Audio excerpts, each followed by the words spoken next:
Bismillahirrahmanirrahim. Assalamualaikum warahmatullahi wabarakatuh. Waalaikumsalam warahmatullahi wabarakatuh. Selamat siang teman-teman semuanya, guru-guru hebat SMPN 1 Jatiluhur. Mohon maaf mengganggu waktunya ya. Izinkan saya memperkenalkan diri terlebih dahulu. Nama saya Riyandika Hidayat. Ya, di sini saya akan melakukan diseminasi aksi nyata modul 1.4 tentang budaya positif. Ya, jadi setelah saya mengikuti CGP ini ya atau PGP Pendidikan Guru Penggerak ya, saya harus mengimplementasikan di sekolah ya itu. Jadi sebelum ke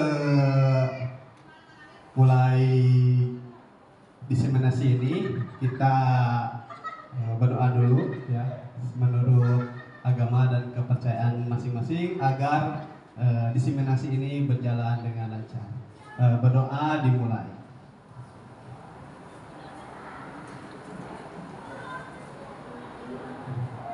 Berdoa selesai. Oke.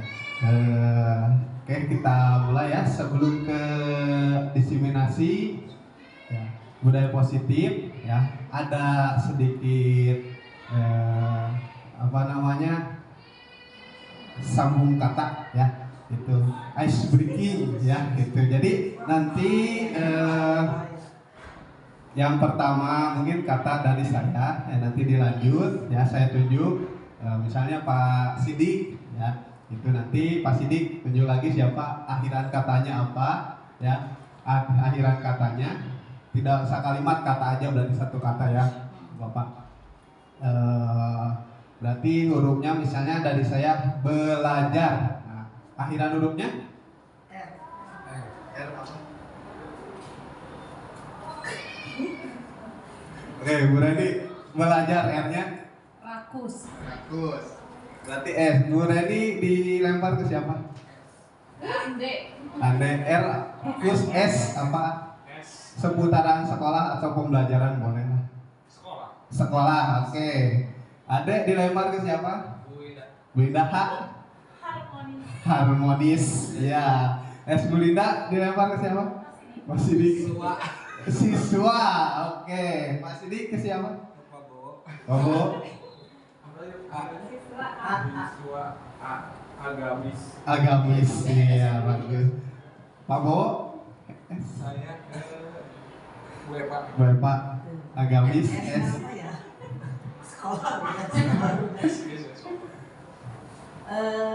Sambutan. Sambutan. Yang terakhir N-nya Buyanti. Nama. Nama Buyanti. Nama A. Dan angkatan. Oke. Udah ya semua ya. Tepuk tangan dulu untuk kita semua ya. Terkadang kita itu harus berpikir cepat ya Pak ya. Termasuk saya mungkin mengikuti pendidikan guru penggerak ini ketika mengerjakan tugas apa itu harus benar-benar berpikir cepat ya, termasuk ya itu ice breaking seperti itu. Kadang kan kita juga bingung ya ketika ini padahal bisa gitu kan, cuman kalau di langsung kayak gitu kadang sulit ya. Tetapi nggak apa-apa, guru-guru semua di sini hebat ya. Oke, dilanjut ya ke diseminasi aksi nyata modul 1.4 budaya positif ya. Oke, dilanjut. Nah, diseminasi ini adalah proses penyebaran informasi atau pengetahuan kepada halayak luas. Dalam proses ini bertujuan untuk menyebarkan hasil penelitian, temuan atau inovasi ke dalam masyarakat umum, baik publikasi, presentasi maupun aktivitas lainnya. Nah, mungkin saya di sini presentasi ya, itu. Selanjutnya. Nah, konsep inti budaya positif ya, di sini ada 8 ya Bapak Ibu. Yang pertama, perubahan paradigma belajar, disiplin positif, nilai-nilai kebajikan, kebutuhan dasar manusia, motivasi perilaku manusia, posisi kontrol guru, keyakinan kelas, segitiga restitusi. Gak usah tegang, Pak Sidik, tenang ya. Ini santai aja ya kita karena di sini kita sama-sama belajar ya. Gitu. Oke, selanjutnya pembelajaran dengan paradigma baru. Pembelajaran dengan paradigma baru merupakan pembelajaran yang dirancang berdasarkan prinsip pembelajaran berdiferensiasi sehingga para peserta didik belajar sesuai kebutuhannya berdasarkan tahap perkembangan sesuai teori psikologi modern untuk mewujudkan profil pelajar Pancasila. Nah, di sini ada ya profil pelajar Pancasila. Kita nyanyi bersama ya. Tahu kan? Nah, itu ya. Kadang kalau diingat itu apa, tapi kalau dinyanyiin kan tahu ya. Oke, kita nyanyi 1, 2, 3. Pelajar Pancasila beriman dan bertakwa pada Tuhan Yang Esa dan berakhlak mulia, berkebinekaan global, gotong royong mandiri, kreatif dan bernalar kritis. Nah, itu ya, jadi profil pelajar Pancasila. Itu ya, kalau nggak dinyanyiin, naon-naon gitu kan. Nah, sekarang kan dinyanyiin lebih hafal. Oke, selanjutnya di sini ada miskonsepsi tentang teori kontrol. Ya, ini di situ ada gambar ya. Nah, itu guru ibarat di belakang ya orang kedua ya, itu murid di depannya. Ya, ilusi guru mengontrol murid, ilusi bahwa semua penguatan posisi positif, efektif dan bermartabat. Ilusi bahwa kritik dan membuat rasa bersalah mampu menguatkan karakter. Ilusi bahwa orang dewasa berhak memaksa. Oke, selanjutnya ini mengubah paradigma stimulus respon ke pendekatan teori kontrol ya. Jadi stimulus responnya yang pertama realitas atau kebutuhan kita sama ya. Teori kontrolnya realitas kebutuhan kita berbeda ya. Jadi seperti itu. Ya, semua orang melihat hal yang sama. Teori kontrolnya, setiap orang memiliki gambaran berbeda. Ya. Selanjutnya kita mencoba mengubah orang agar berpandangan sama dengan kita. Nah, teori kontrolnya, kita berusaha memahami pandangan orang lain tentang dunia. Ya. Selanjutnya perilaku buruk dilihat sebagai suatu kesalahan. Ya, teori kontrolnya, semua perilaku memiliki tujuan. Ya. Selanjutnya orang lain bisa mengontrol saya. Ya, teori kontrolnya hanya Anda yang bisa mengontrol diri Anda. Ya. Nah, selanjutnya saya bisa mengontrol orang lain. Ya. Teori kontrolnya Anda bisa mengontrol orang lain. Oke, selanjutnya pemaksaan ada pada saat bujukan gagal. Ya, teori kontrolnya kolaborasi dan konsensus menciptakan pilihan-pilihan baru. Ya. Selanjutnya yang terakhir model berpikir menang atau kalah. Ya, teori kontrolnya model berpikir menang. Ya, itu. Oke, kita lanjut. Ya, di sini disiplin positif. Ya, disiplin berasal dari kata disiplina. Ya, yang artinya belajar. Disiplin mengacu pada disiplin diri yang memiliki tanggung jawab terhadap apa yang dilakukan berdasarkan nilai-nilai yang diyakini. Ya.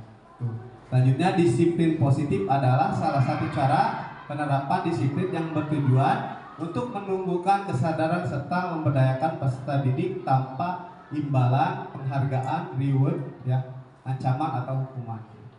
Selanjutnya, sebagai pendidik, tujuan kita adalah menciptakan peserta didik yang memiliki disiplin diri sehingga mereka berperilaku mengacu kepada nilai-nilai kebajikan universal dan memiliki motivasi intrinsik dalam perubahan perilaku ke arah yang lebih baik. Oke. Nilai-nilai kebajikan, ya, nilai yang disepakati bersama, lepas dari suku bangsa, agama, bahasa maupun latar belakangnya. Ya. Contoh nilai-nilai kebajikan institusi atau organisasi. Ya, dalam profil pelajar Pancasila, ya, beriman dan bertakwa pada Tuhan Yang Maha Esa dan berakhlak mulia, berkebinekaan global, gotong royong, mandiri, kreatif dan benar kritis. Ya, selanjutnya IBO Primary Years Program, ya, atau PYP, ya, bukan FYP ya, Paristian ya. Kalau FYP di TikTok ya. Gitu. Nah, itu toleransi, rasa hormat, integritas, mandiri, menghargai, antusias, empati, keingintahuan, kreativitas, kerjasama, percaya diri, dan komitmen. Ya, selanjutnya keterampilan hidup, life skill ya Pak Sidik ya, keterampilan hidup life skill apa Mas Sidik? Oke, bagus sekali Pak Sidik, fokus ya berarti ya. Dapat dipercaya lurus ya, dapat dipercaya lurus hati, pendengaran yang aktif, tidak merendahkan orang lain ya, dan memberikan yang terbaik dari diri. Oke, selanjutnya ya.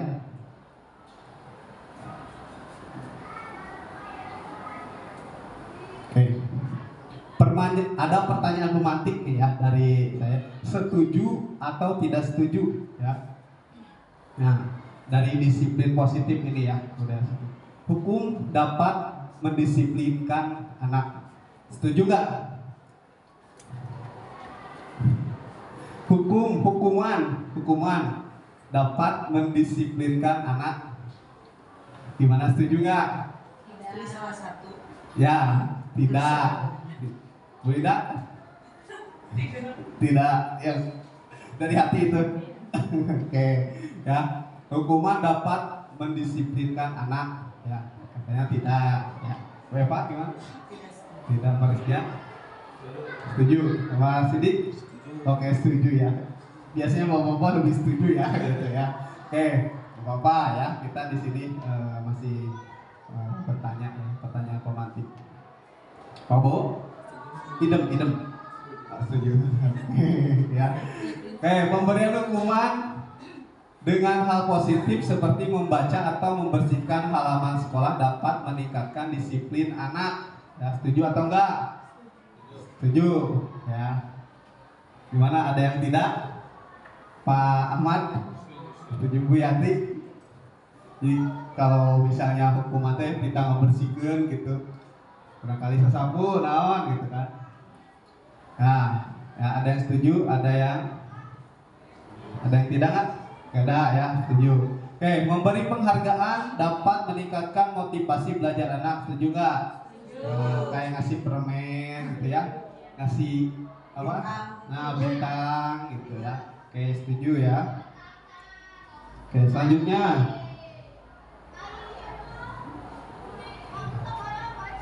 Oke.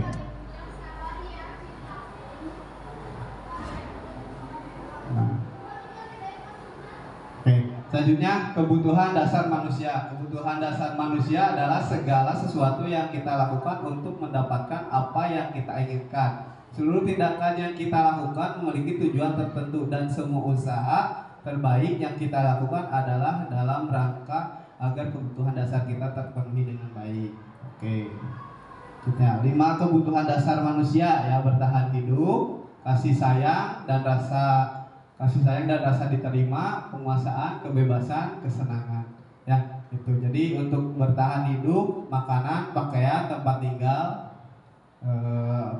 kesehatan, ya, keamanan, juga kasih sayang dan rasa diterima, ya, dipedulikan, berbagi kerjasama menjadi bagian dampak kelompok, penguasaan, harga diri, ya, keinginan untuk dianggap memimpin, berprestasi, diakui, didengar, kebebasan, mandiri, memiliki pilihan, mencoba hal baru, mampu mendengarkan arah dirinya, kesenangan, beriman, humor, antusias, dan tertawa. Ya. Oke, selanjutnya, ini ada motivasi perilaku manusia. Ya. Nah, untuk menghindari ketidaknyamanan atau hukuman, ya, untuk mendapat imbalan penghargaan dari orang lain, untuk menjadi orang yang mereka inginkan dan menghargai diri sendiri dengan nilai-nilai yang mereka percaya. Oke, nah ini hukuman ya. Hukuman, konsekuensi, dan restitusi. Ya, jadi ada 3 ya. Hukuman itu tidak terencana atau tiba-tiba. Ya, murid tidak tahu apa yang akan terjadi atau tidak dilibatkan, bersifat satu arah, berupa hukuman fisik atau psikis. Ya, konsekuensi terencana disepakati sesuai peraturan. Murid tetap dibuat tidak nyaman, sikap guru selalu memonitor murid. Ya, restitusi. Nah, ini restitusi. Proses menciptakan kondisi bagi murid untuk memperbaiki kesalahan. Proses kolaboratif yang mengajarkan murid untuk mencari solusi sendiri. Oke. Nah, ini 5 posisi kontrol guru ya. Kalau tadi kan hukuman ya, kadang kita semua guru pasti Pikirnya pernah ya, pasti ketika murid melakukan kesalahan pasti hukum gitu kan. Murid juga, Pak, hukumnya apa gitu kan. Dihukum aja gitu. Nah, ini ada 5 sebetulnya ya. Sebagai posisi kontrol guru itu tidak hanya penghukum ya. Yang pertama penghukum, kedua pembuat merasa bersalah, yang ketiga teman, 4 pemantau, 5 manajer ya. Jadi untuk Pak Sidi kalau misalnya ada siswa itu tidak hanya hukuman tapi bisa menjadi teman ya, pembuat merasa bersalah, manajer atau pemantau. Itu ya Pak Sidi ya. Oke. Nah, contoh penerapan 5 posisi kontrol ya. Kasus siswa datang terlambat ke sekolah ya. Kalau posisi penghukum dia hormat pada bendera selama 1 jam ya. Tadi kan ada yang setuju, tidak setuju. Mungkin ya itu nanti kita lihat di sini ya. Yang kedua pembuat merasa bersalah ya ketika siswa datang terlambat ke sekolah. Berapa kali ibu atau bapak harus memberitahu kamu selalu saja mengecewakan ibu dan bapak, ibu atau bapak ya. Di situ guru membuat murid merasa bersalah ya. Oke. Selanjutnya ya, ini sebagai teman ya, kata-katanya seperti ini. Ayo dong ikuti aturan sekolah, tolong bantu ibu atau bapak ya, sekali ini ya sudah, tidak apa-apa, lain kali jangan sampai berbuat seperti ini lagi ya gitu ya. Jadi kalau posisinya seperti teman kayak gitu, ciga best friend ya, bestie gitu kan sama murid itu ya. Selanjutnya itu ada pemantau, kata-katanya seperti ini. Kamu sudah melanggar peraturan sekolah, kamu tahu konsekuensinya. Nah itu sebagai pemantau ya. Oke. Dan yang terakhir sebagai manajer ya, ketika siswa datang terlambat ke sekolah. Nah, kata-katanya seperti ini. Apa kamu tahu kesalahanmu? Kira-kira bagaimana kamu memperbaiki kesalahanmu? Nah, itu. Yang jadi nanti tinggal dipilih aja apa mau posisi penghukum, ya, manajer, teman, dilihat situasi dan kondisi, ya. Gitu. Selanjutnya, nah di sini ada sedikit soal ya, Bapak Ibu. Kalau tadi yang sudah saya jelaskan, posisi kontrol, ya. Ibu atau bapak, guru sangat kecewa sekali dengan kamu. Nah, itu apa? Penghukum, manajer, ya, teman, pembuat merasa bersalah, pasti pemantau. Membuat merasa salah. Coba kita lihat jeng. Membuat merasa bersalah. Oke, tepuk tangan dulu. Ternyata ya sudah mulai paham ya. Oke. Selanjutnya, kamu tidak pernah benar melakukannya. Menghukum, kata Pak Lisdian. Bu Dinda, monitor.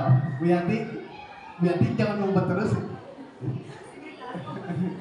Bu Eva, Pak Ahmad, Bu, kamu tidak pernah benar melakukannya. Pemantau. Oke, kita lihat jeng penghukum ya. Jadi tidak pernah benar melakukannya ya. Jadi hukum. Oke, selanjutnya apa rencanamu untuk menyelesaikan masalah ini?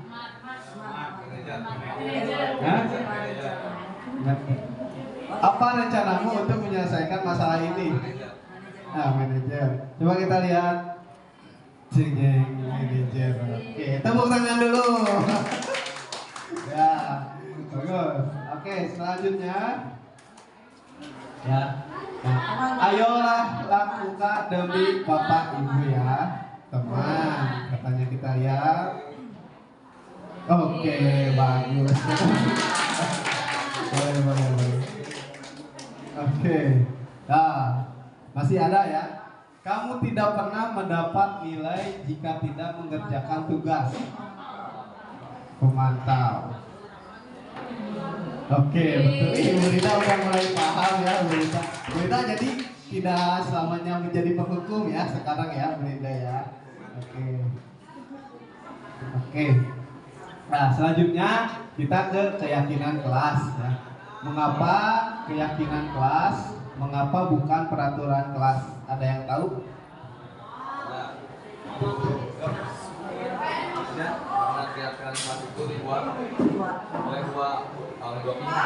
Kalau keyakinan kelas dibuat oleh dua pihak antara guru dan siswa atau murid ya. Kalau peraturan kelas hanya dari guru saja. Ih, tepuk tangan buat Pak Isrian ya.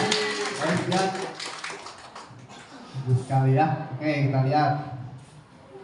Nah, ya membentukkan keyakinan kelas ya. Di sini ada bersifat abstrak berupa pernyataan universal dibuat dalam pernyataan positif sedikit saja agar mudah diingat sesuai dengan kondisi kelas dan sekolah sehingga mudah diterapkan.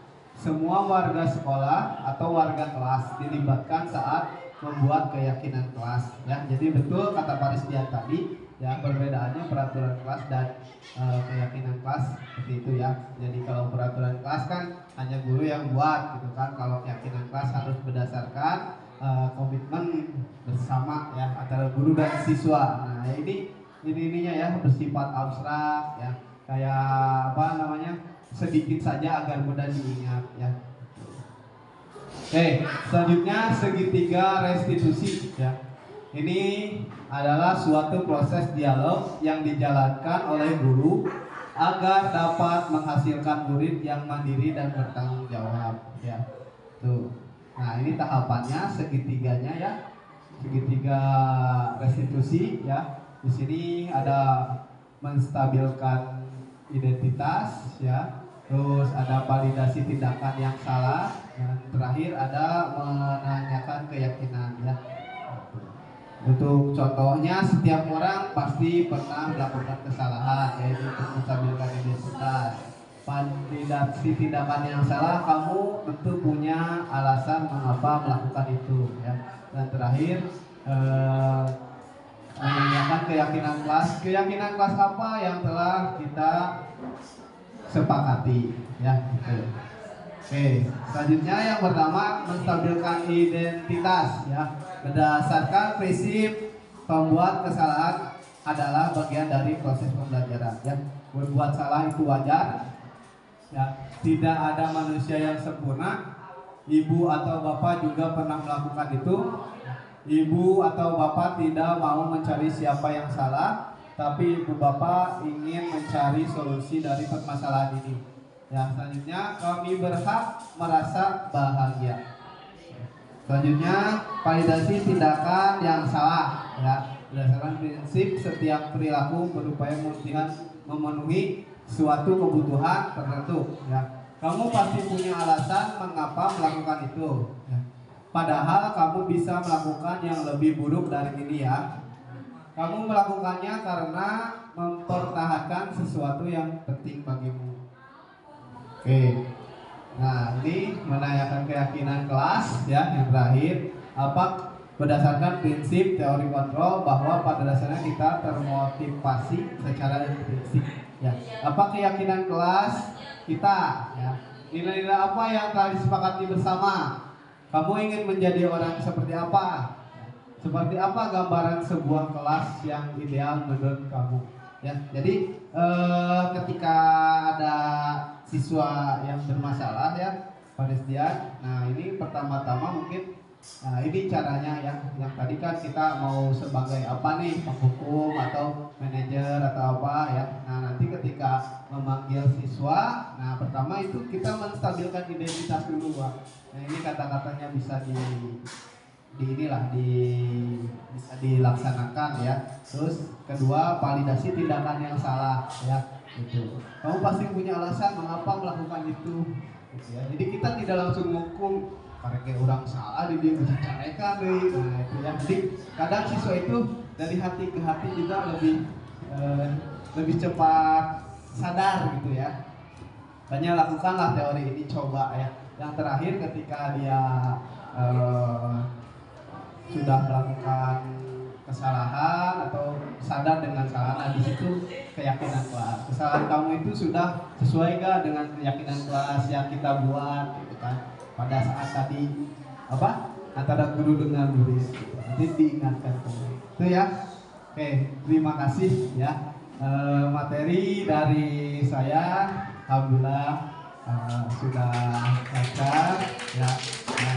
Paling saya minta umum balik ya dari ibu bapak, silakan satu kalimat atau dua kalimat tentang apa yang sudah saya sampaikan tadi ya. Boleh juga tentang kegiatan ini atau silakan refleksi lah atau umpan balik atau kesimpulan dari Bapak Ibu setelah mengikuti kegiatan diseminasi ini.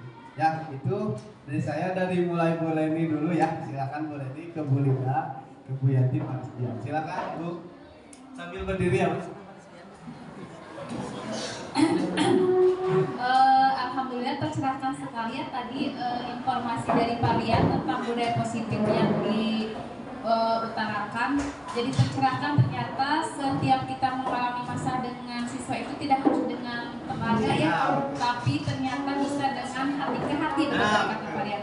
Istilah yang kerennya tadi segitiga restitusi. Mudah-mudahan dari pencerahan yang diberikan oleh Pak Rian bisa kita amalkan dalam kehidupan sehari-hari. Terima kasih Pak Rian. Terima kasih Bu Leni. Tepuk tangan untuk Bu Leni.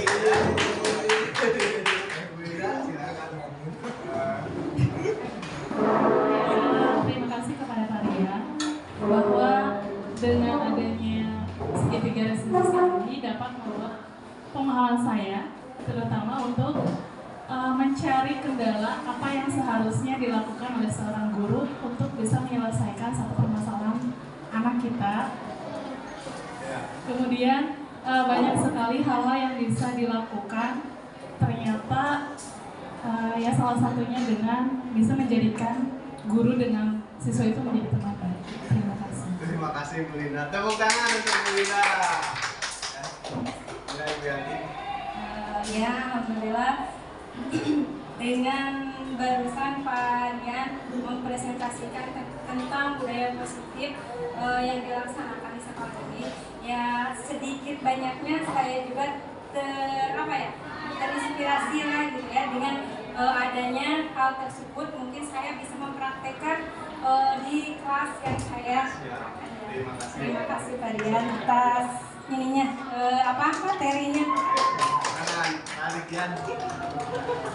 Ya, secara pribadi saya sangat berterima kasih sekali atas pemaparan materinya dari Pak Rian tentang budaya positif. Karena jujur saya itu baru pertama kali sekarang jadi walas ya Pak ya. Saya kebingungan cara menghadapi anak itu gimana. Tadi dilihatkan contoh pendekatannya kayak gimana. Ternyata kan bukan hanya yang suka ngejar gitu ya, bisa jadi teman baiknya gitu ya, penghukum, terus jadi temannya juga ya tadi itu ya. Sejauh ini saya selalu memposisikan sebagai kakaknya sih Pak, kakak atau abang untuk adiknya gitu ya. Yang tadi dilihatkan dengan contoh-contoh katanya, saya jadi termotivasi Pak. Berarti harus seperti ini menghadapi siswa yang mungkin bermasalah gitu. Terima banyak. Silakan Pak Ahmad. Ya kalau dari saya pribadi, tadi kan kalau dari Pak Risdian itu kan dari perspektif yang baru jadi wali kelas. Dan kalau saya itu kan baru sekarang jadi pengajar gitu ya. Jadi masih kalau dari saya masih banyak ragu, masih banyak kurang tahu lah gitu. Jadi dari sini dari materi yang tadi Pak Rian sampaikan, saya jadi lebih punya gambaran lagi gitu tentang menangani hal-hal seperti ini, tentang permasalahan seperti ini. Dan walaupun memang sebelumnya juga saya sudah memiliki sedikit gambaran gitu. Saya juga punya pandangan saya sendiri gitu, terhadap permasalahan seperti ini. Ya intinya mah jadi kita tuh buat menghadapi siswa tuh lebih bagusnya gimana ya? Kita ngebikin diri kita relate ke siswa dulu gitu. Kayak gitu kan ya. Kayak gitu ya. Mungkin dari itu saya cukup itu aja. Terima kasih.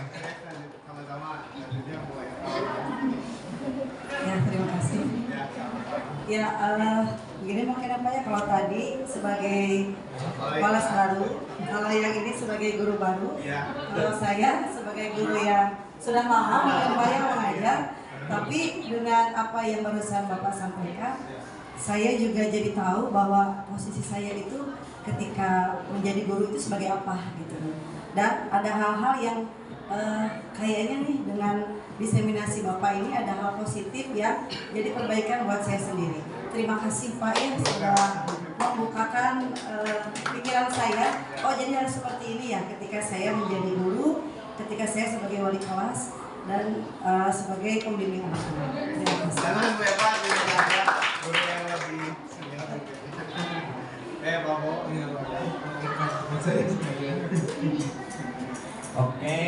kasih Pak Rian atas pencerahannya untuk hari ini tentang budaya positif. Sejauh ini kebetulan saya jadi wali kelas juga untuk tahun ini. Jadi saya tahu ya, jadi mendisiplinkan anak itu tidak harus selalu dengan menghukum atau hukuman fisik.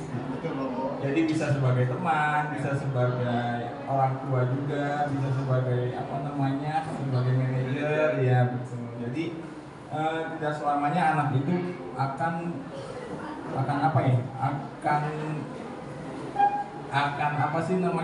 nurut ketika dihukum dengan hukuman yang fisik. Ya. Jadi terima kasih untuk pencerahan hari ini. Terima kasih Pak Rian. Sama-sama Pak Hermo. Yang terakhir nih ya Pak Yudi.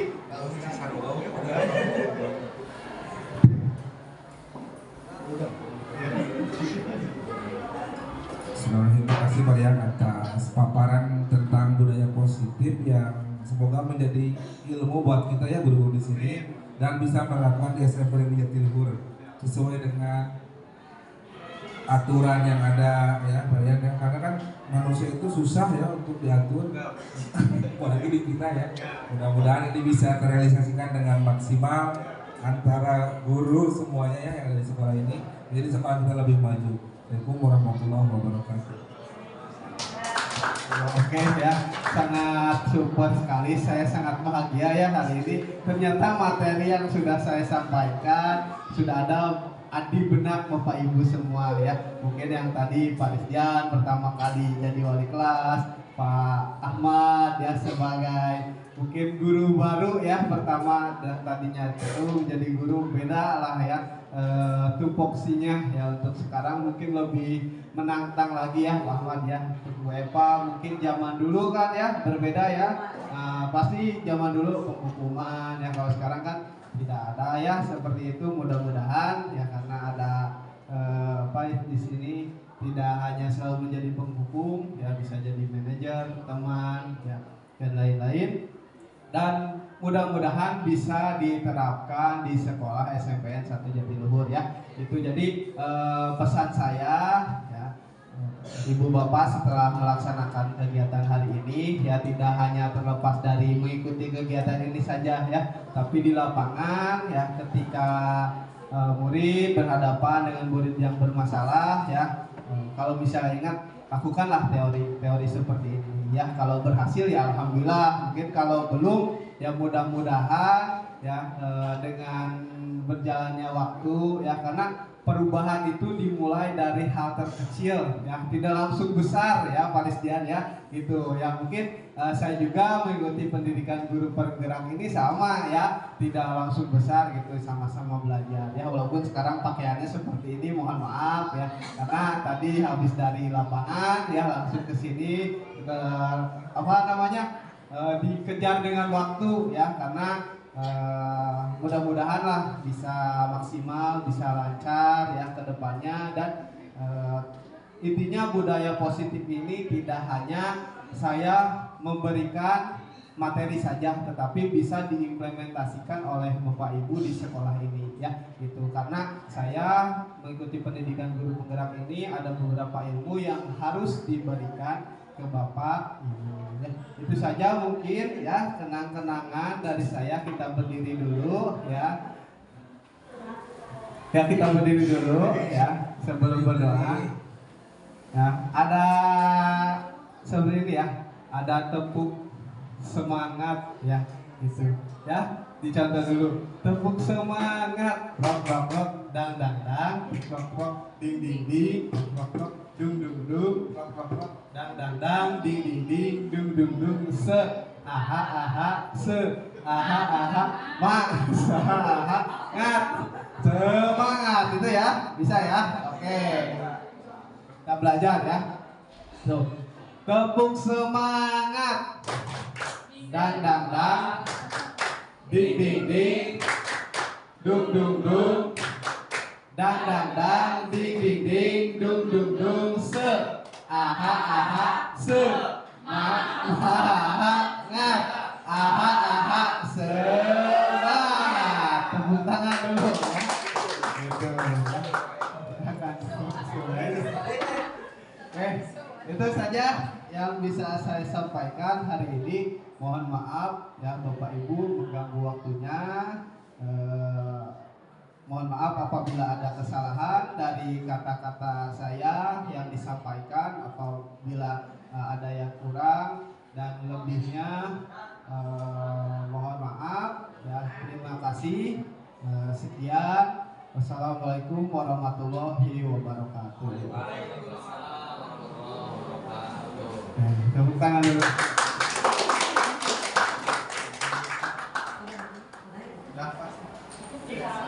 Durasi cukup. Jadi buka sesi pertanyaan.